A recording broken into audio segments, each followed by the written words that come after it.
Úlel. Já. Hvað fannst þér svona standa upp úr? Já, þetta var sko eins og stundum gerist að það var svo margir flottir hestar og margar flottar æfingar og frábæri knappar og svona og ég held að við myndast rosalega hátt spennustig og það sást svolítið á knöppun og var svolítið margar sýningar sem að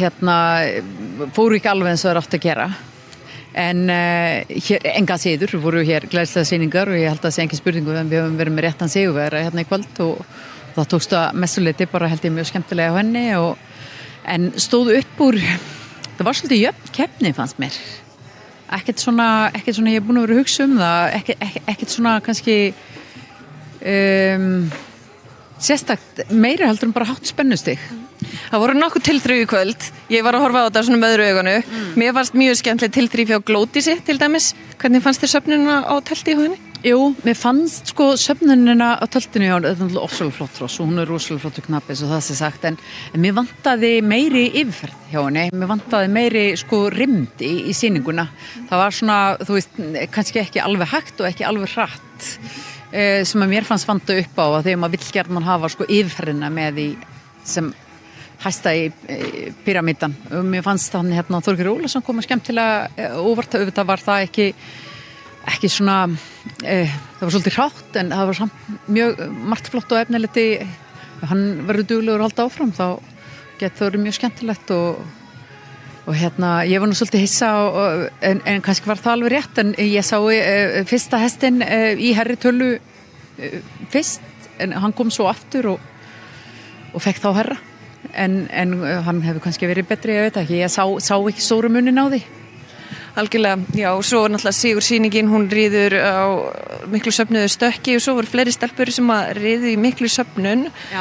Fredrika og Elín Holst hvernig fannst þið þetta takast svona til? Já, sko það tókst ekki hjá Fredriku hún hefur stundum verið með miklu betri sýningar en þú veist, þeir eru allar að fara svona hátt eins og hún allar að gera og getur farið þá er bara rosalega mjótt, maður er rosalega fljótur og þetta niður sko, þú veist það er bara eins og í fótbolta sko, hittir ekki alltaf í mark og þú ætlar að bara skjóta upp í hótninu þá bara hittir ekki sundum maður getur ekki náði, skilur öðruvísi heldur en að spenna bógan og bara reyna Já, þetta er náttúrulega mómentið, að hitta á mómentið og klára sýninguna eins og þú sagðir, maður þarf að leggja svolítið undir og þegar maður ætlar að fara svona hátt. Svo fannst mér sko svolítið skemmtilegt,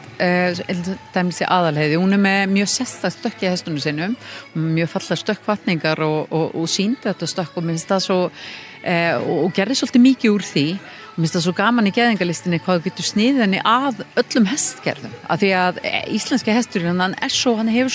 hann er svo fjölbreyttur og það er svo gaman sko í raun og veru hvað allir þessir hestar passa hér inn sem eru gæðingar en misjafnir. Algjörlega, við sáum Þóra Neymundsson kom með Þráin og svo hesturinn hjá honum, meirinn hjá honum Þorgeiri. Það eru náttúrulega alhæðarross sem að sýndi hérna kostina sína og svo eru þessi klárross mismunandi hvernig þið eru í upplægi klárrossin. Og hvaða hæfileika þau hafa. En þetta var mjög skemmtilegt kvöld og bara dómgæslan hvernig svona nokkuð ágætt samræmi allavega maður þarf kannski að rýna aðeins betur í þetta. Já, ég er ekkert svo roslána sko, ég ætla bara að vera alveg heiðarleg en ég veit líka að það eru 20 tölur sem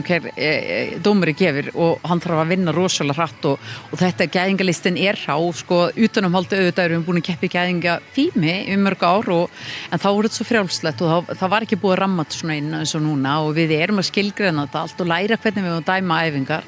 og hestamennskan er þessu röðum framförum að þú veist leiðum við erum búin að ná að höndla eina æfingu þá er bara næsta æfingi komið svo við vitum ekki alveg hvernig við erum að taka á sko þannig að ég held svona miðað við það að þá er ekkert óðurlegt að það sé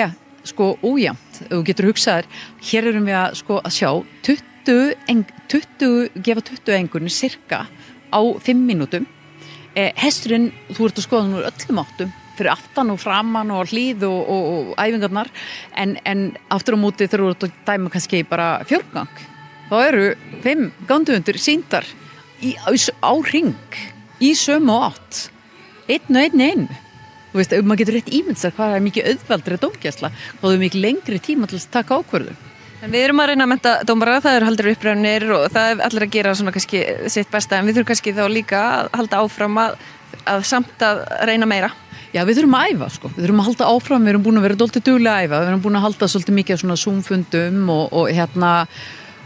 bara fundum og við þurfum að gera það áfram. Það er ekki nóg að halda svona upprifjun eða æfa sig, þú veist, tvísvar ári eitthvað. Við verðum að gera það lágmark einu sinni á mánuði. En það er nokkuð ljóst að geðingalist hefur jákvæð áhrif á hestamennskuna, bara í höfuði í landinu. Það eru þessi áhersla á þessa mýkt og samspil knapa með hestunum í bæði inni orku og meiri orku. En við ætlum þá bara að segja þetta gott í kvöld. Kæra áhorfendur, við þökkum fyrir hér í kvöld og við komum næst held ég páskana í Skeiðmóti, að mig minnir. En við segjum svo lokið hér, hérna úr Hornsteinhöllinni.